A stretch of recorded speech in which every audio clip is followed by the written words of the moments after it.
આજરોજ ગઢડા શહેર કોંગ્રેસ કાર્યાલય ખાતે ખેડૂતોની રજૂઆત સાંભળીને ગઢડા એસબીઆઈ બેંકમાં છેલ્લા ઘણા દિવસોથી ખેડૂતોને હેરાન કરવામાં આવે છે। ખેડૂતો રોજબરોજ બેંકના ટકા થાય અને કંટાળાયા છે। જ્યારે કાર્યાલય પર ઘણી રજૂઆત મળવાથી ગઢડા શહેર કોંગ્રેસ કાર્યકરો દ્વારા કનુભાઈ જેબલિયા ગઢડા નગરપાલિકા વિપક્ષ નેતા તેમજ ગઢડા શહેર કોંગ્રેસ પ્રમુખ કિશોરભાઈ વેલાણી અજયભાઈ ઝાલા દ્વારા તાત્કાલિક એસબીઆઈની મુલાકાત લઈ અને રજૂઆત કરવામાં આવેલ ખેડૂતોને જે હેરાન થઈ રહ્યા છે ત્યારે આનો તાત્કાલિક નિરાકરણ લાવવામાં આવે નહીંતર કોંગ્રેસ દ્વારા ખેડૂતોને સાથે રાખી આવનારા દિવસોમાં ઉગ્ર આંદોલન કરવામાં આવશે અને ઉચ્ચ કક્ષાએ રજૂઆત કરવામાં આવશે।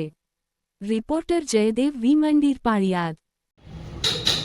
આજે ગઢડા એસબીઆઈ બેંકની અંદર ખેડૂતો કાલ બપોર પછીના અહીંયા આવી અને હેરાન થાય છે અને આજે પણ અહીંયા બેંકની અંદર કહેવામાં આવે છે કે ચૂંટણીના હિસાબે રજા છે। હવે ચૂંટણી છે 26 તારીખે ઠેઠ અને આજે ખેડૂતોને કઈ રીતે ધિરાણ ન આપી શકે, એટલે આજે અહીંયા તમામ ખેડૂતો ભેગા મળી અને અમે રજૂઆત કરીએ છીએ કે આ રજાઓ છે એ કેન્સલ કરે અને તાત્કાલિક જે માર્ચ એન્ડિંગ ગયો છે ખેડૂતોએ જે પાક ધિરાણના પૈસા અહીંયા ભરેલા છે અને હવે આ મંડળી અત્યારે જ્યારે ઉપાડવાની હોય ત્યારે આવી રજાઓ રાખે અને બાના બતાવે તો ખરેખર ખેડૂત હેરાન થઈ રહ્યા છે।